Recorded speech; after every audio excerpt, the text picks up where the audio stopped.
नमस्कार। आज मैं फिर आपके सामने एक और आपराधिक घटना लेकर उपस्थित हुआ हूं, जो मेरे डीआईजी रेंज बरेली रहते हुए चार जनपदों में से एक जनपद की थी। आज की घटना बरेली जनपद से संबंधित है। 28 मई 2019 को 28 मई 2019 को एक सूचना आई कंट्रोल रूम से। पुलिस लाइन की कंट्रोल रूम ने नगर नियंत्रण कक्ष यानी सिटी कंट्रोल रूम को ये बताया कि पुलिस लाइन कैंपस के भीतर ट्रांजिट हॉस्टल में महिला सब इंस्पेक्टर यानी महिला दरोगा रीना कुमारी का शव उनके आवास पर पड़ा हुआ है। घर का सारा सामान बिखरा हुआ है और रीना कुमारी का शव खून से लथपथ है। बहुत गंभीर सूचना थी।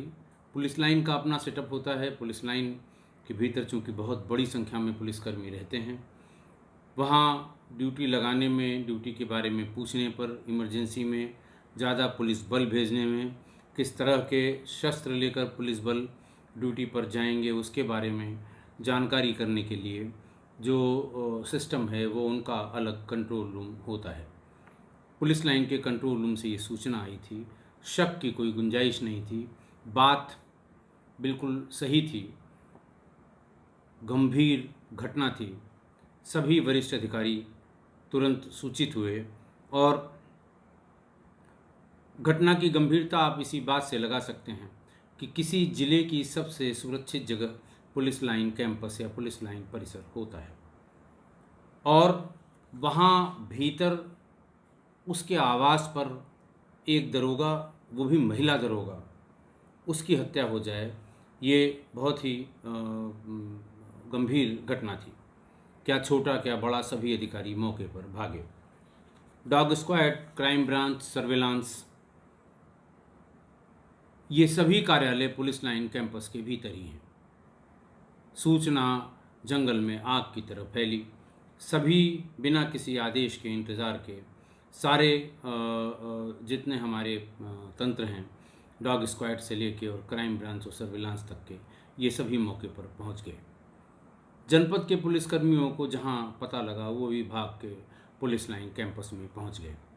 येलो टेप लगवाया गया। इंस्पेक्टर कोतवाली के जुरिस्डिक्शन का ये मामला था, ताकि उसको, डॉग स्क्वाड को और फॉरेंसिक टीम को काम करने में कोई दिक्कत ना हो।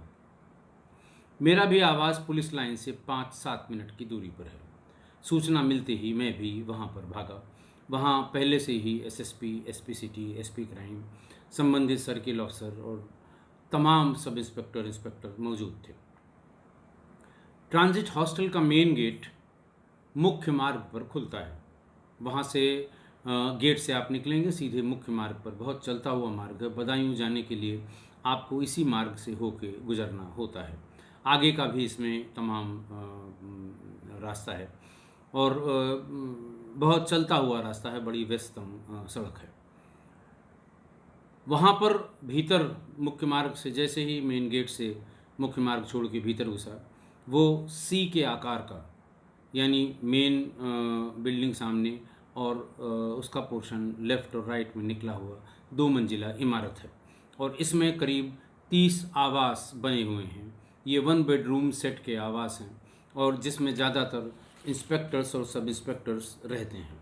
जो पुलिस अधिकारी यानी सब इंस्पेक्टर और इंस्पेक्टर स्थानांतरण पर ज़िले में आते हैं, पहले ये आवास उनको वरीयता के आधार पर आवंटित किए जाते हैं। ये माना जाता है कि जब तक इन्हें प्रॉपर आवास जिसके लिए वो अनुमन्य हैं वो नहीं मिल जाता, वो खाली नहीं होता, तब तक वो यहीं रह के अपना काम सुचारू ढंग से करें। ज़्यादातर यहाँ रहने वाले लोग, चूँकि जगह बहुत कम होती है, ऐसे ही लोग होते हैं जो अकेले रहते हैं या जो बहुत छोटे परिवार वाले, 2-3 परिवार जिनका है, 2-3 लोगों का, वो लोग रहते हैं और वो अपनी बारी का इंतज़ार करते हैं कब उनको पुलिस लाइन के भीतर उनको अनुमन्य आवास मिले, और अगर उनकी किसी थाने में पोस्टिंग हो जाती है तो उस थाने में जो सरकारी कर्मचारियों के लिए आवास बने हैं वो उनको कब मिल जाए। वो मिलते ही वहाँ ये शिफ्ट हो जाते हैं। पूरा कैंपस खचाखच भरा हुआ था। जितने पुलिस वाले थे उतने ही प्रेस वाले थे। प्रेस के लिए बड़ी खबर थी, क्या प्रिंट मीडिया, क्या इलेक्ट्रॉनिक मीडिया। कैमरे के फ्लैश इस तरह चमक रहे थे जैसे कहीं पर कोई मैच हो रहा हो। ग्राउंड फ्लोर पर मेन गेट के ठीक सामने, जैसे ही आप भीतर घुसेंगे तो ग्राउंड फ्लोर पे जो मेन बिल्डिंग है, फ्लैंक वाली नहीं, सीधी बिल्डिंग, उसके ठीक सामने ही मृतका रीना कुमारी का आवास था। मैं भी भीतर गया। बाहर उसकी स्कूटी खड़ी थी और भीतर संघर्ष के निशान थे, जैसे महिला ने संघर्ष किया हो उन लोगों से जिन्होंने उसको मारा है। स्टोर के कमरे में उसकी लाश खून से लथपथ पड़ी हुई थी और उसके सिर पर ऐसा लगता है कि बहुत गंभीर चोटें पहुंचाई गई थी। लेकिन उससे भी अजीब बात कि उसके घर का एक एक सामान तलाशा गया था। सारी अलमारियां जितनी हैं वो खुली हुई थीं। बेड का जो बॉक्स है, बिस्तर उधर फेंका हुआ, उसमें से एक एक चीज़ निकाली गई थी। वहाँ पर ज़्यादातर कागज़ें, फाइलें, सरकारी फाइलें होती हैं, तमाम आदेश निर्देश होते हैं। जैसे हमसे संबंधित कोई आदेश है तो हमारे पास कंट्रोल रूम से या मेरे वरिष्ठ अधिकारी के यहाँ से आता है।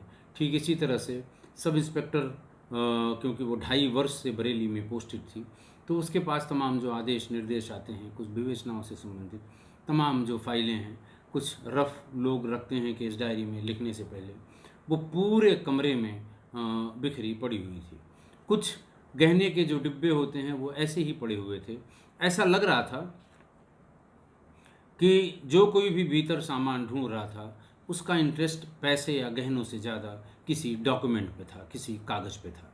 ये बात वहाँ पर उपस्थित सभी लोगों ने, जो पुराने लोग थे उन्होंने भी, और जो नए अधिकारी गए थे उन्होंने भी यही इन्फ्रेंस ड्रॉ किया कि भीतर किसी कागज़ के सिलसिले में ये इतना तमाशा हुआ है। कागज़ का नाम आते ही फिर ये दिमाग में आया कि बहुत ढेर सारी क्राइम की विवेचनाएं की होंगी, और तमाम विवेचनाओं में कभी कोई नाराज़ भी होता है और कभी कभी वो दिल पे नाराज़गी ले लेता है। हो सकता है उससे संबंधित कोई कागज़ है। पुलिस का दिमाग तो सीधे उसी पर गया कि किसी ऐसी रंजिश में जिसमें इनका कोई रोल रहा हो, एज ए आईओ रहा हो, या किसी केस की पैरवी करने में जब गवाहों को बुला के समझाया जाता है, उससे संबंधित कोई चीज़ रही हो, उसकी वजह से ये डॉक्यूमेंट ढूंढे गए।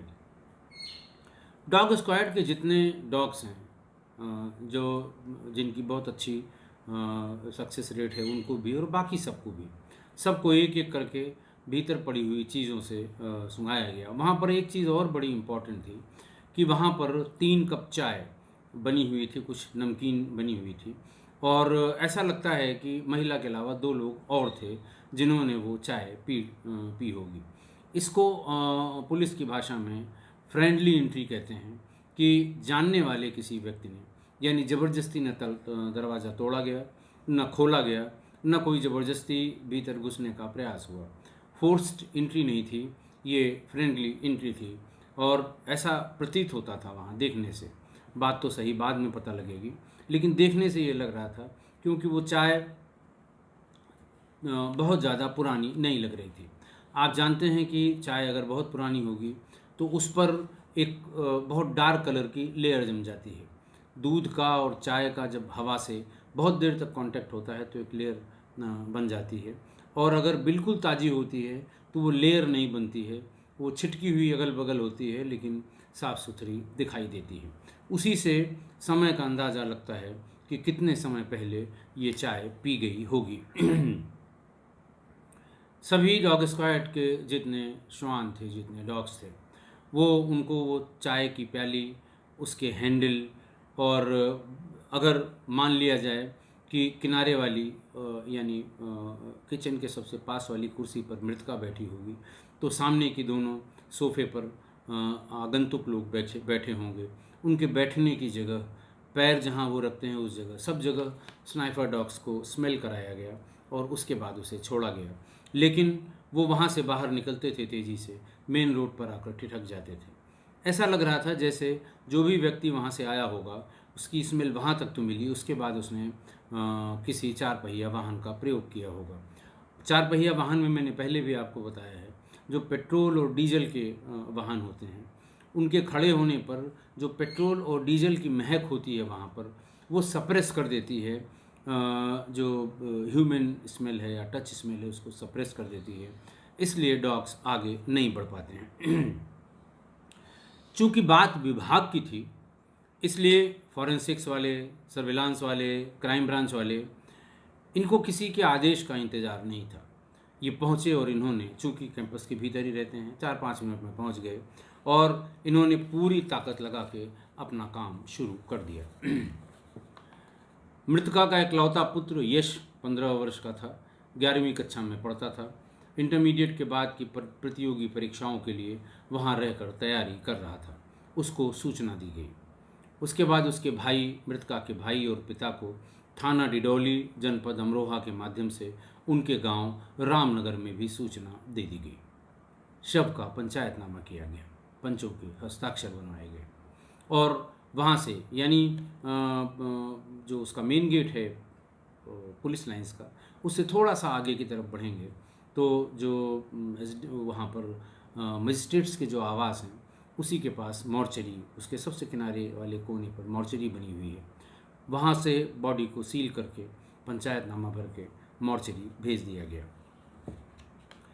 एसपी सिटी और एसपी क्राइम को अनावरण के लिए जो 4 टीमें लगाई गई थी, उनके सुपरविज़न के लिए नोडल ऑफिसर बनाया गया कि ये दोनों लोग क्राइम ब्रांच से और सर्विलांस से, इन सब से, एसपी क्राइम और ग्राउंड इंटेलिजेंस और बाकी चीज़ें पता करने के लिए जो थाने की और सर्किल ऑफिसर्स की टीम बनाई गई थी, उसके बारे में एसपी सिटी जानकारी करके प्रत्येक दिन रात में 9 बजे ब्रीफ करेंगे कि अब तक की विवेचना में क्या प्रगति है।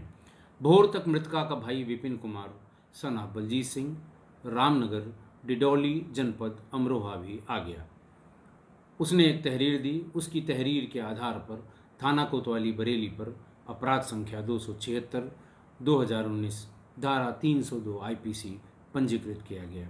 ये भी बनाम अज्ञात। जो उसने पंजीकृत कराया, उससे कहा गया कि अगर कोई शक हो तो ब-इस्तबा लिखा दीजिए। ब-इस्तबा का मतलब शक के आधार पर, लेकिन उसने मना किया कि मुझे कोई आइडिया नहीं है, इसलिए बनाम अज्ञात लिखा गया। 28 मई की रात की ये घटना 11 साढ़े 11 बजे जब सूचना पुलिस लाइन के कंट्रोल रूम में मिली थी, 29 मई को दोपहर तक मृतका का पोस्टमार्टम संपन्न हो गया। पीएम रिपोर्ट में cause of death due to shock and haemorrhage because of antemortem injuries अंकित किया गया, यानी शरीर की चोटों के कारण, सदमे और अत्यधिक रक्तस्राव से मृतका की मृत्यु होना पीएम में यानी पोस्टमार्टम रिपोर्ट में अंकित किया गया। 2 दिन बीत गए। आप समझ सकते हैं कितना दबाव होगा। अखबारों में, समाचार पत्रों में बस एक ही बात, पुलिस अपने दरोगा की रक्षा नहीं कर सकती तो जनता की क्या करेगी। दूसरा कि महिला दरोगा के हत्यारों को अब तक नहीं ढूंढ पाई पुलिस। और फिर उसके तमाम किस्से कहानी जो अपनी बाईलाइन लिखने के लिए पत्रकारगण करते हैं, वो तमाम किस्से कहानी बॉक्स बना के और 2 दिन तक यही सब चलता रहा। सर्विलांस से भी कोई बहुत ज़्यादा मदद नहीं मिली। शाम को सर्विलांस ने एक छोटी सी लीड दी। उसने कहा कि साहब, मृतका का भाई विपिन उर्फ गुड्डू, ये अमरोहा से जब चला तो इसका फ़ोन स्विच ऑफ था और बरेली ये पहुंच गया। उसके बाद की सिर्फ एक कॉल है, उसके बाद फिर स्विच ऑफ हो गया और जब वापस 9 बजे ये अमरोहा में फिर जाकर खुला। गंभीर बात थी कि एक आदमी अपने घर से चलता है और बरेली तक पहुंचता है, सिर्फ एक कॉल करके फिर मोबाइल स्विच ऑफ हो जाता है। उसी दिन रात में 1 बजे के आसपास फिर उसका फ़ोन अपने घर पर खुलता है। ऐसा कैसे हो सकता है कि जो फ़ोन लगातार घर पे लोकेशन दे रहा हो, खुलने से पहले उसकी अचानक एक कॉल की लोकेशन बरेली में आती है। कभी कभी जो सेल आईडी होती हैं उनकी डी कोडिंग में ये समस्या आती है कि जो कंप्यूटराइज डिकोडेड प्लेसेस हैं, कभी कभी उसमें वेवर्ड इंफॉर्मेशन, हालांकि ये बहुत कम आती है, 99.9% केसेस में सही होती है, 0.1 केसेस में, 0.1% केस में ये कभी कभी वेवर्ड इंफॉर्मेशन आती है। तो इसलिए उसके भाई विपिन को पूछताछ के लिए बुलाया गया। पहले तो वो आनाकानी करता रहा कि नहीं नहीं साहब, वो गलत होगा, ये होगा, मैं तो अमरोहा में ही था, आप मेरा नंबर देख लीजिए, मेरी लोकेशन देख लीजिए। खैर, जो सर्विस प्रोवाइडर कंपनी थी जिसका मोबाइल फ़ोन था, उससे कई बार कंफर्म किया गया। उसने बताया कि नहीं साहब, ये SLID बरेली की ही है और इसकी लोकेशन शाम की 8:30 से लेके 9 बजे के बीच का जो समय था वो लोकेशन बरेली में ही था। जिस व्यक्ति से वो एक कॉल, बड़ी छोटी सी बात हुई थी, 1 मिनट से भी कम की, उसका भी लोकेशन बरेली में ही था। उस आदमी, वो नंबर बंद हो गया तुरंत, उस आदमी की कैफ निकाली गई तो उससे भी थोड़ा बहुत अंदाज लगा। पहले तो वो यही बताता रहा विपिन, मृतका का भाई, कि जो इसका पहला पति था जिससे इसका तलाक हो गया था, ये उसको या उसके घर वालों को आप नहीं उठा रहे हैं, सब उन्हीं लोगों की करामात थी। आप लोग उसको पहले पकड़िए और फिर उसके बाद सारी चीज़ें खुल जाएंगी। घटना के बारे में फिर उसने बताना शुरू किया कि भाई, उससे पूछा गया कि पहला पति, तलाक, क्या मामला है। तो उसने कहा मृतका की शादी पड़ोस के गांव कूवी, थाना रजबपुर, जिला अमरोहा के शरणवीर से हुई थी। शरणवीर शादी के समय PAC में, प्रोविंशियल आर्म्ड कांस्टेबलरी, जो स्ट्राइकिंग फोर्स होती है, रिजर्व फोर्स होती है यूपी पुलिस की, उसमें सिपाही था। चूँकि मृतका यानी रीना कुमारी बहुत ही स्वतंत्र और आधुनिक विचारधारा की महिला थी, इसलिए पति से, और पति को इसकी स्वतंत्रता या उसकी इस विचारधारा पर बार बार आपत्ति करता था, और ये बात बहुत दिन तक नहीं चली और शादी के 2 साल बाद ही इन लोगों का तलाक हो गया। वो बार बार यही कहता रहा, शरणवीर और उसके भाई और फलाने, उसका एक चाचा का लड़का है, वो बहुत बड़ा क्रिमिनल है, इस तरह वो उलझाने की कोशिश करता रहा। ये भी और पता लगा कि इसका मृतका का अपने पिता से बहुत लगाव था। उनकी छोटी मोटी ज़रूरत की चीज़ों को भिजवाना, समय समय पर उनको रुपया पैसा भिजवाना। 2 खर्चे थे, एक तो उसके पिता को वो मॉनिटरी सपोर्ट अच्छे से करती थी, दूसरा अपने बेटे को उसने दिल्ली में पढ़ने के लिए भेजा था कि वो इंजीनियरिंग की तैयारी करता रहे। 11 और 12, 11th और 12th में 2 साल की कोचिंग वाले, 2 साल की तैयारी वाली जो कोचिंग होती हैं, वो 11th 12th का कोर्स भी कराती हैं और कॉम्पिटिटिव एग्ज़ाम के लिए तैयारी भी कराती हैं। मृतका का उसके अपने मृतका के भाई का अपने पिता से संबंध बहुत खराब था और ये संबंध काफ़ी दिनों से खराब होते चले गए थे। ये भी पता लगा कि दोनों के झगड़े के बीच जब बहुत ज़्यादा टाल मटोल और इधर उधर की बातें करने लगा विपिन, तो फिर थोड़ी कड़ाई से उससे पूछताछ की गई। उसने पूरी डिटेल बताई कि पहले शादी इस तरह हुई थी, बेटा वहाँ पढ़ रहा है। फिर उसने कहा कि एक बार मेरा और मेरे पिता का झगड़ा हुआ, बीच बचाव के लिए पिता ने मृतका को बुलवाया। 2-3 दिन बाद ये भी पहुँच गई और फिर काफ़ी बहस उन दोनों में हुई। मृतका के पिता यानी विपिन के भी पिता को बहुत ढेर सारी शिकायतें अपने बेटे से थी। उसके जाने के बाद रीना कुमारी के पिता ने इससे ये कहा कि देखो, मेरी किसी दिन हत्या हो जाएगी, क्योंकि ये बार बार जिद करता है कि फलां खेत को बेच लो, उसका पैसा आ जाएगा, मुझे ये धंधा शुरू करना है, मुझे ये काम शुरू करना है। और वो उसका पर्पस सिर्फ ये होता था कि कुछ खेत बेच के और ये पैसा हमको दे दें, लेकिन इसको पैसा देने का मतलब कि ये पैसे उड़ा देगा और किसी दिन ये उन्हीं पैसों की और खेत की लालच में मेरी हत्या कर देगा, तब तुम कुछ नहीं कर पाओगे। बात इसको क्लिक। उसने कहा कि अच्छा, होना क्या चाहिए? उसने कहा कि देखो, मुझे तहसील ले चलो, मेरी जितनी प्रॉपर्टी है मैं सब तुम्हारे नाम रजिस्ट्री कर दूंगा। प्रॉपर्टी भी ज़मीन से संबंधित थी। उन्होंने कहा कि मैं सारी तुमको रजिस्ट्री कर दूंगा, फिर उसमें अपना नाम चढ़वा के जब भू अभिलेखों में तुम्हारा नाम आ जाए, खसरा खतौनी में तुम्हारा नाम आ जाए, उसके बाद तुम इसको बता देना तो मेरी जान बच जाएगी और उसके बाद मेरे मरने के बाद तुम्हारी अगर इच्छा होगी तो तुम उसे देना, तुम्हारी इच्छा नहीं होगी तो मत देना।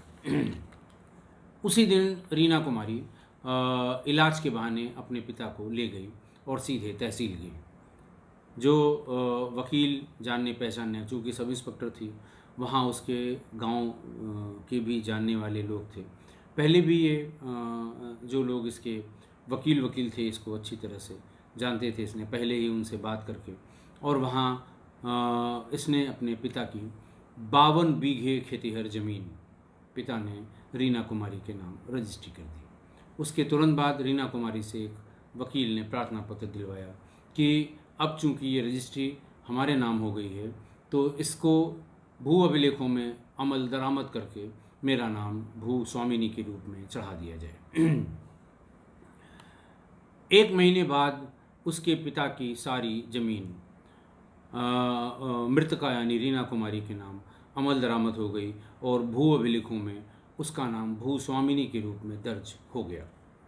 जब खसरा खतौनी में उसका नाम दर्ज हो गया तब उसके पिता ने यह बात विपिन गुड्डू को, एक दिन बहस ज़्यादा होने लगी पैसे के लिए, तो बताई कि तुम मेरा कुछ नहीं कर सकते, मेरे पास 1 बीघा ज़मीन नहीं है, मैंने सारी ज़मीन रीना कुमारी के नाम लिख दी है।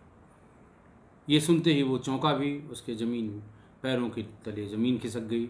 वो भाग के तहसील पहुंचा कि जो ये कह रहे हैं वो कितना सही है। अपने स्रोतों से उसने जब भू अभिलेखों के कागज़ निकलवाए तो पता लगा कि उसके पिता के नाम की सारी ज़मीन उसकी बहन रीना कुमारी के नाम चढ़ी हुई है। बात ये सही थी। वहाँ से वो भाग के रिश्तेदारों के पास गया, उनको पूरी बात बताई कि ये बहुत ही गलत बात है, बाप ने सारी ज़मीन बहन के नाम कर दी, मैं उनका बेटा हूँ, कायदे से मैं उस प्रॉपर्टी का वारिस होता हूँ। फिर मृतका पर दबाव डालने के लिए रिश्तेदारों को एक एक करके पहले बात कराई। फिर जब मृतका गांव आई थी तो उनसे बातचीत कराई कि भाई ये तुम्हारे भाई की ज़मीन है, तुम इसे वापस कर दो। उसने भी खुद बहुत कई बार उससे प्रार्थना की, विपिन ने, अपनी बहन रीना कुमारी से, कि ये ज़मीन मुझे वापस करा दीजिए, रजिस्ट्री कर दीजिए या प्रार्थना पत्र दीजिए, मैं तहसील में बात करके इसे पुनः अपने नाम करा लूँगा। इस पर रीना कुमारी ने कहा कि तुमने पिताजी को बहुत परेशान किया है, मैं किसी कीमत पे तुम्हें ये ज़मीन वापस नहीं करूँगी। जब तक पिताजी नहीं कह देंगे हमसे कि ये ज़मीन वापस कर दो, मैं कतई ये ज़मीन तुम्हें वापस नहीं करूँगा। उसके बाद विपिन कई बार मृतका से मिलने बरेली भी आया। अंतिम बार जब वो आया था तब मृतका ने उसको डांट कर भगा दिया कि आइंदा से तुम कभी भी इस ज़मीन के सिलसिले में न मुझसे बात करोगे न मेरे पास आओगे। थक हार कर विपिन को ऐसा लगा कि वो तो कहीं का नहीं रहा, बाप का कुछ करने से फ़ायदा नहीं, ज़मीन सब बहन के हाथ है। बहन सब इंस्पेक्टर है, यूपी पुलिस में बरेली में पोस्टेड है, हम इसका बहुत ज़्यादा कुछ करेंगे हम खुद परेशानी में पड़ जाएंगे। उसने 2 पेशेवर हत्यारों को पैसा दिया, उनको हायर किया और उनसे कहा कि मेरी बहन की हत्या तुम्हें करनी है, मैं भी वहीं रहूँगा तुम्हारे साथ, एक बार तुम उसको मार दोगे फिर मुझे अपने काम के कागज़ वो सब मैं वहाँ ढूंढ लूँगा, मुझे पता है वो कहाँ उसने रखा होगा। 28 मई को जिस दिन ये हत्या हुई थी, उस दिन दोनों भाड़े के दोनों हत्यारों, जिनमें से एक का नाम मोहसिन सन ऑफ शौकीन, रेजिडेंट ऑफ चावपुरा, थाना डिलारी, मुरादाबाद, और दूसरे का नाम Shahrukh son of Hanif, resident of Rustampur, कोतवाली, मुरादाबाद, इन दोनों को लेके और अपने बेटे अनुप्रीत उर्फ हैप्पी को लेके ये वहाँ पहुँच गया। तय हुआ कि पहले हम और अनुप्रीत दोनों भीतर जाएंगे, उससे बात करेंगे और माफ़ी मांगेंगे, हर तरह से कोशिश करेंगे। अगर वो मान जाती है तो फिर कुछ नहीं होगा, अगर वो नहीं मानती है तो अनुप्रीत के मोबाइल फ़ोन से एक मिस्ड कॉल करेंगे। तुम लोग सीधे यहीं गेट के पास उस पे नज़र रखना, दरवाजे पे, जिससे मैं भीतर जाऊंगा, भीतर बैठूंगा। बात तय हो गई। पहले से भी ये तय हुआ था कि देखो पुलिस लाइन के भीतर कमरा है, बाहर उसको मारा नहीं जा सकता, भीतर अगर मारा भी जाए तो गोली कतई मत चलाना, सारे पुलिस वाले ही अगल बगल रहते हैं, वो तुरंत पहचान जाएंगे कि ये गोली की आवाज़ है, उधर भागेंगे और फिर बचना मुश्किल हो जाएगा। इसी तरह से किसी और हथियार को लेके जाने में अगर किसी को ज़रा सा भी शक हुआ वो तलाशी लेगा। जैसे अगर चाकू लेके जाएं या इस तरह का कोई शार्पेस्ट वेपन लेके जाएं और पकड़ गए चेकिंग में तो भी बहुत गलत होगा। वो लोग अपने साथ लोहे की एक रॉड ले गए जो आला नकब जैसे छोटा सा तो नहीं, थोड़ा उससे बड़ा था, भारी रॉड होती है। और ज़्यादातर जो चोर होते हैं जो ईंटों को खिसकाने के लिए, नकब लगाने के लिए, सेंध लगाने के लिए जो पॉइंटेड भारी जो छड़ है उसको अपने फेंटे में लपेटकर, पजामा या पैंट के फेंटे में लपेटकर ऊपर से बेल्ट बांध लेते हैं ताकि वो उनके चलने से या भागने से गिरे नहीं। पहले मृतका ने चाय बनाई, चाय अपने भाई भतीजे को पिलाई, खुद भी पी। उसके बाद इन लोगों ने जब बात शुरू की, बात शुरू करते ही रीना कुमारी ने कहा कि खबरदार, मैंने तुमसे कहा था कि इस सिलसिले में कोई बात नहीं होगी। इसी बीच उसने अनुप्रीत यानी अपने बेटे के मोबाइल से एक मिस्ड कॉल कर दी। भाड़े के दोनों हत्यारे हल्का सा दरवाज़ा खोल के भीतर दाखिल हो गए और उसने उनको ऐसा कह के भीतर बुलाया जैसे वो उनके मित्र हों। पर थोड़ा सा सतर्क हुई मृतका रीना कुमारी। इसी बीच में दोनों ने उसका मुंह दबा दिया। वो छटपटाई और संघर्ष भी हल्का सा किया, लेकिन इसी बीच में उसको लोहे की रॉड से सिर पर एक गहरा वार कर दिया इन लोगों ने और वो स्टोर की तरफ भागी जहां वो गिर पड़ी। उसके गिरने के बाद उसके सिर पे ताबड़तोड़ कई वार इस लोहे की रॉड से उन लोगों ने कर दिया और थोड़ी देर में उसकी मृत्यु हो गई। दरवाज़ा भिड़ा के ये चारों लोग वहाँ से चले गए। हत्यारे दोनों भाड़े के थे, वो मुरादाबाद चले गए और ये बाप बेटे चले गए अमरोहा अपने घर की तरफ। इस खुलासे के बाद 31 मई को विपिन और उसके बेटे हैप्पी को गिरफ्तार कर लिया गया। एक महीने बाद करीब 18 जून को मोहसिन को यानी भाड़े के पहले हत्यारे को गिरफ्तार किया गया। उसके भी एक महीने बाद 17 अगस्त को शाहरुख को गिरफ्तार किया गया। 25 अगस्त को इन चारों के विरुद्ध पर्याप्त साक्ष्य के आधार पर चार्जशीट नंबर 242/2019 अदालत में सबमिट कर दी गई। ये चारों आज भी जेल में हैं और मुकदमे का ट्रायल शुरू हुआ है। घटना के बारे में जैसा मैं पहले आपको बताता आया हूँ कि जो मुख्य सिद्धांत है, पुलिस जिस पे चलना शुरू करती है हत्या की किसी घटना या इस तरह की कोई बड़ी वारदात में, वो जर जोरू और ज़मीन भी है। इसमें भी उन्हीं में से एक यानी ज़मीन इस हत्या का कारण बना। लेकिन इस बार गलती मृतका के पिता की ज़्यादा लग रही है। उसे अपनी 2 औलादों के लिए अलग अलग चश्मे का प्रयोग नहीं करना चाहिए था। 2 औलादों को अलग अलग चश्मे से नहीं देखना चाहिए था। और भी तरीके थे, वसीयत कर देते, तीसरे आदमी को से बातचीत करके वसीयत उसके यहाँ रखवा देते, रजिस्टर्ड वसीयत कर देते कि जो कुछ हो वो मेरे मरने के बाद हो। ऐसे में अगर वो बीच में कोई कोशिश भी करता तो उसके हाथ कुछ न लगता। और वैसे भी जिसका जितना हक और हिस्सा है वो उसको मिलना ही चाहिए था, हर हाल में मिलना चाहिए था। और बेटी को भी ऐसा किसी कीमत पे नहीं करना चाहिए था। पुलिस में थी, पढ़ी लिखी थी, कानून की जानकार थी कि हिस्सा तो बेटे का ही है। और अगर बाप चाहता है तो आधा आधा हिस्सा बेटा और बेटी को बराबर दे सकता है। ऐसे में हो सकता है उसकी ग्रीवांस थोड़ी कम हो जाती, 50 में से 25 या 26 बीघे एक को, 26 बीघे एक को। और बेटे ने तो अपराध किया ही, हत्या जैसा जुर्म किया और पेशेवर अपराधियों को पैसा देकर भाड़े पर बुलवा के अपनी बहन की हत्या कराई। तो आज की इस घटना में हमें जो लगता है वो यही है कि बेटे ने तो अपराध किया ही किया, उसमें किसी को शंका नहीं होनी चाहिए। बाप ने अपनी 2 औलादों के बीच में फ़र्क कर दिया, उनको अलग अलग चश्मे से देखा, ज़्यादा गलती उसकी भी है, उन्हीं की है। और बेटी को ऐसा नहीं करना चाहिए था ये जानबूझ के कि इसमें हमारा आधा ही हिस्सा है। और अगर वो उससे बार बार रिक्वेस्ट कर रहा था तो आधा दे देते, आधा पिता के मरने के बाद जैसा उन्होंने कहा था अगर उसकी मर्जी होती तो देते, न मर्जी होती तो न देते। मेरी इस राय से, मेरे इस ऑब्जर्वेशन से आप कितना सहमत हैं ज़रूर बताइएगा। आज के लिए बस इतना ही। बहुत बहुत धन्यवाद।